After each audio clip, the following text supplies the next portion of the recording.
हम पिछले वीडियो में एप्लीकेशन ऑफ एब्जॉर्बिंग मार्कव चेन के से रिलेटेड एक एप्लीकेशन को सॉल्व कर रहे थे। तो इसमें हमने लिमिटिंग मैट्रिक्स फाइंड कर लिया था और अब हमने क्या करना है, हमने पार्ट ए को सॉल्व करना है जिसमें उन्होंने पूछा हुआ है what % of muffler repair trainees will become fully qualified mechanics. यानी कि लिमिटिंग मैट्रिक्स को देख के हमने बताना है कि इन द लॉन्ग रन कितना % जो है मफलर रिपेयर ट्रेनी से फुली क्वालिफाइड मैकेनिक्स बन जाएंगे।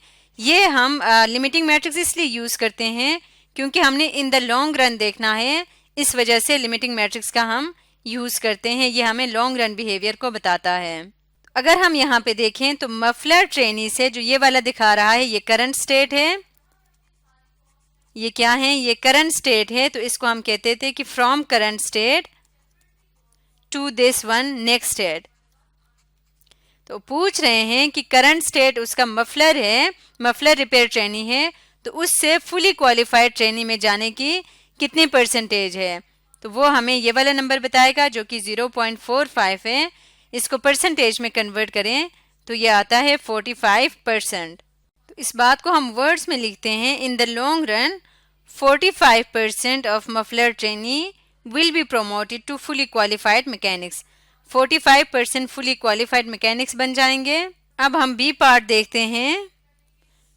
इन the long run what % of break repair trainees will be terminated. हमने देखना है कि इन द लॉन्ग रन कितना % ब्रेक रिपेयर से आगे नहीं जाएंगे बल्कि टर्मिनेट हो जाएंगे। तो ब्रेक रिपेयर को हमने बी कहा हुआ है, तो कितना % बी से, करंट स्टेट बी है तो उससे टी में चले जाएंगे, टी यानी टर्मिनेट। तो वो क्या है, वो है 25%।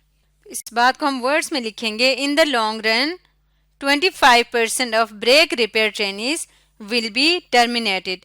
25% को टर्मिनेट किया जाएगा। अब हम लास्ट क्वेश्चन देखेंगे।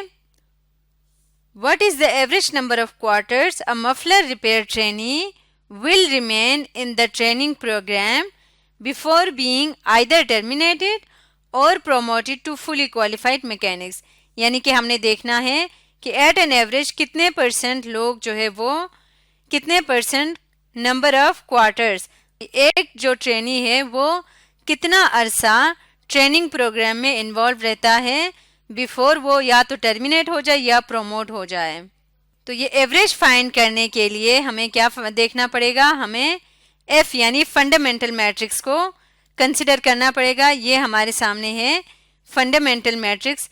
इसको हम कॉपी करते हैं क्योंकि इसकी मदद से हम इस क्वेश्चन का आंसर कर सकते हैं।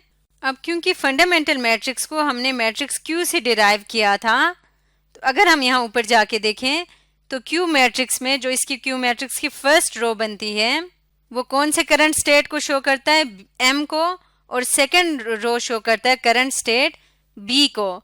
तो फंडामेंटल मैट्रिक्स में भी आपने इस ऑर्डर को मेंटेन रखना है। फर्स्ट रो शो करेगा एम को और सेकंड रो शो करेगा बी को। तो हम यहाँ पे लिखते हैं average of muffler repair trainee in the training programme. तो ये सारा ट्रेनिंग प्रोग्राम को शो कर रहा है और हम जानते हैं कि फंडामेंटल मैट्रिक्स का हर रो शो करता है, यानी कि हर रो का सम शो करता है कि ये नॉन एब्जॉर्बिंग स्टेट एम से एब्जॉर्बिंग स्टेट्स में जाने की एवरेज जो क्वार्टर है वो कितना होगा। तो इसके लिए हम करेंगे 2 + 1.5 इज इक्वल टू क्या आ जाएगा 3.5। तो ऑन एवरेज 3.5 क्वार्टर्स जो है वो एक ट्रेनिंग प्रोग्राम में रहेगा, इससे पहले कि या तो वो टर्मिनेट हो जाए या प्रोमोट हो जाए फुली क्वालिफाइड मैकेनिक में। फर्स्ट रो का सम मैंने इसलिए किया क्योंकि क्वेश्चन में पूछा हुआ था कि मफलर रिपेयर ट्रेनी से फुली क्वालिफाइड या टर्मिनेटेड में कब जाएगा। अब ये आपने याद रखना है कि मफलर रिपेयर ट्रेनी जो है वो नॉन एब्जॉर्बिंग स्टेट था, जिधर से टर्मिनेटेड या प्रोमोटेड ये दोनों जो है वो एब्जॉर्बिंग स्टेट है उसमें जाना था। तो हर रो बताता है कि हर रो का सम बताता है कि करंट स्टेट से जो कि नॉन एब्जॉर्बिंग स्टेट है उसमें से किसी भी एब्जॉर्बिंग स्टेट में जाने की क्या एवरेज है। तो यहाँ पे इस केस में इसकी एवरेज क्या है 3.5 है। इसी तरह अगर यहाँ पे क्वेश्चन पूछा हुआ होता रेग रिपेयर ट्रेनी से फुली क्वालिफाइड या टर्मिनेटेड होने की क्या एवरेज है, तो हम सेकेंड रो का सम कर लेते और उस केस में आंसर आ जाता 2.5। तो फंडामेंटल मैट्रिक्स में हर रो का सम बताता है कि करंट स्टेट से एब्जॉर्बिंग स्टेट में जाने की एवरेज क्या है। आज की वीडियो में हमने एब्जॉर्बिंग मार्कव चेन से रिलेटेड एक एप्लीकेशन को सॉल्व किया।